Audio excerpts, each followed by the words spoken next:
What's up everybody, I'm Seth Fowler, and today I've got an early unboxing and initial review of a brand new sneaker that's actually upcoming during All-Star Weekend that I happened to grab early on the sneakers app. And I'm sure by both the title and the description, you already know what this pair of sneakers is, but this is a pair of shoes that I've been looking forward to for a while, but why don't I stop wasting both of our time and just open this guy up. So like I said, this sneaker does drop during All-Star Weekend. It actually drops on February 16th, I believe, but there was a surprise early, probably pretty limited drop on the sneakers app where what you had to do was like uncover an image of the shoe or something like that by scratching at it. Somehow I got lucky and I got the shoes. I don't know if they sat for a while, I don't know if they didn't, I'm not sure exactly what was going on.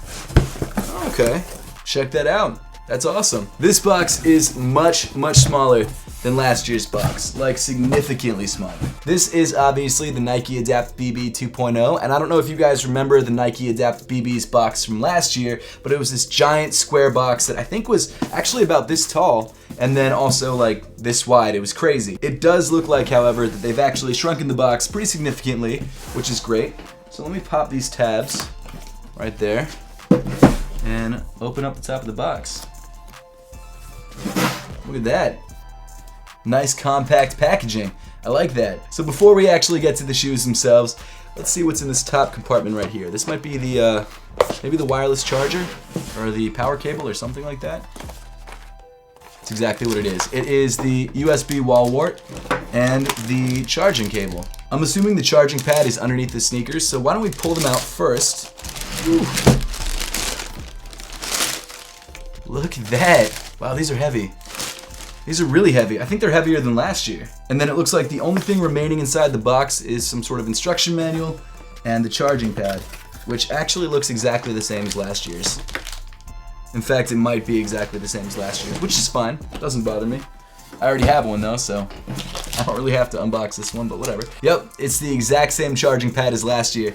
You basically plug it into the wall with the cable I just showed you earlier, and then you drop the shoes right onto the little circles in the charging pad, and they're good to go. They actually charge through the rubber, wirelessly charge, and it's a pretty incredible process. Okay, so first impression, they look good. They definitely look a lot better than last year's. Let me grab one of last year's shoes. There you go, side-by-side comparison. I might do a comparison video if you guys really want to see it. I mean, this newer version's way heavier. Maybe not way heavier, but it's definitely noticeably heavier. I think it's because there's a lot more like plastic or rubber or whatever this is going on. Dang, I was really hoping these were charged, but they're not. So let me throw these on the charger, I'll walk around in them for a couple hours, and I'll let you guys know what I think.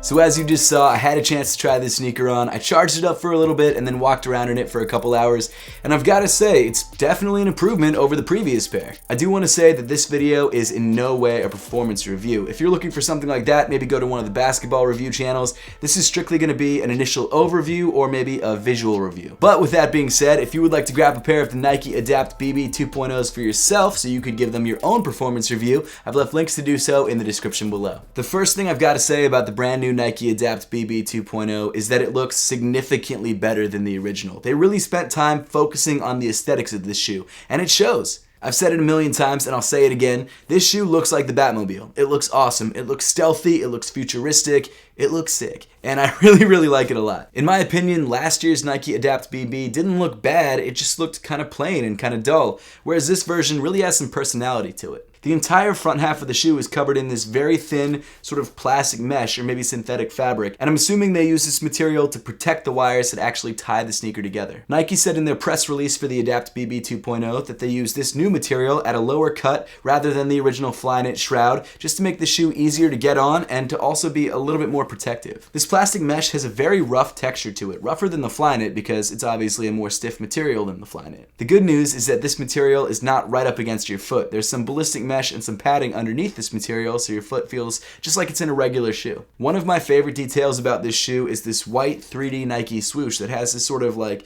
pill-shaped or tic-tac shaped pattern on it. The swoosh just has a really cool visual effect when you turn the shoe, and I think it's just a nice looking detail overall. On the medial side of the shoe, you have this white outline of a Nike swoosh that sort of dips into the midfoot, and of course, underneath this outer layer, you've got the power lacing system. This lacing technology is really the main reason for this shoe, and it's remained somewhat unchanged from the Huaraches that dropped earlier last year, and also the Nike Adapt BBs that dropped last February. I mean, it's possible that there are some internal changes that I don't know about, but from wearing the shoe and trying it on and having it wrap around my foot, it felt and looked exactly the same. You can either activate the lacing system by using one of the buttons on the side of the sneaker. You've got a tighten or a loosen.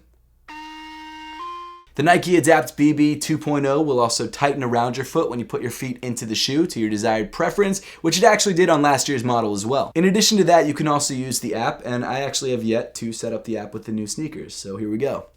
You kind of just hold it near the shoe like this, I think. Shoot. I didn't mean to set those shoes off. I meant to turn on this shoe. There we go. Shoe detected. Press either light on the shoe to confirm. Okay, so the app either thinks it's the Huaraches or the 1.0s, because I guess this new version of the shoe isn't in the app yet, but we'll just go with the Huaraches because I'm assuming it's pretty similar. I just wanted to show you what it looked like when you tighten the shoes on the phone, so here we go. Slide up on the right side, and that's it. The app seems to act exactly the same with this pair as it did with the previous pair, so you can see your battery life on both shoes.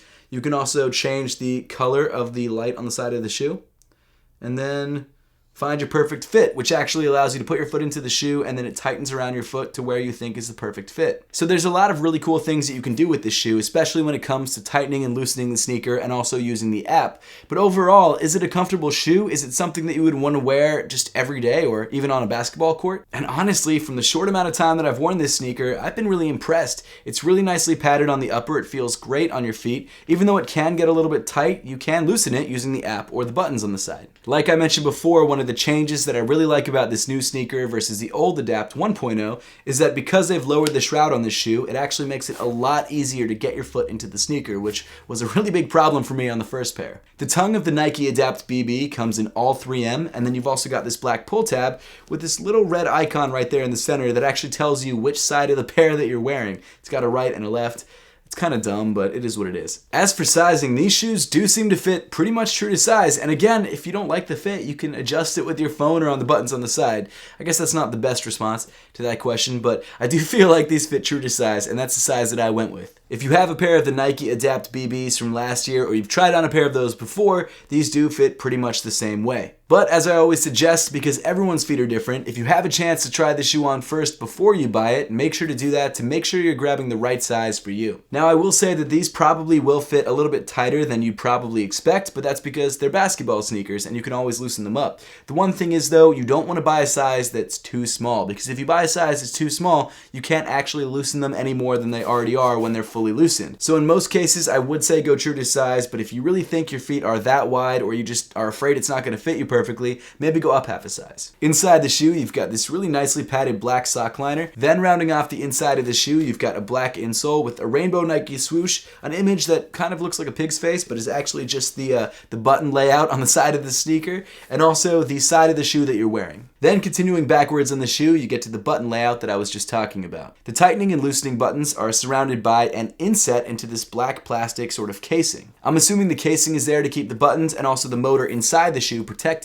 Other than that, the buttons function pretty much exactly the same. The buttons still light up when you tighten or loosen the shoes, and of course you can change the color that the buttons light up to by just changing the color in the app. Then moving around to the heel of the shoe, you get to this sculpted black pull tab heel counter thing. This is really the main detail that makes me think that this sneaker has a Batman feel to it. It's got this really cool sort of like spiked look, and it also provides some nice heel lockdown. The material that they use for this detail is sort of a soft plastic or maybe a hard rubber material because it has some flex to it. And actually, something that I noticed when I was trying this shoe on is that each one of these ridges really help you get the shoe onto your foot. Of course, you've got this hole here to kind of stick your finger through, but even this little notch right here really stops your hand from sliding down on the shoe when you're pulling it off. It's an awesome futuristic detail and I really like it a lot. Moving down on the sneaker, you get to this black Cushlon foam midsole, which isn't that soft underfoot, but I wouldn't expect it to be that soft because you've got a motor and a battery underneath the center of your foot. However, this year on the Nike Adapt BB 2.0, they decided to add an Air Zoom turbo unit in the forefoot, which you can see in this red circle right here,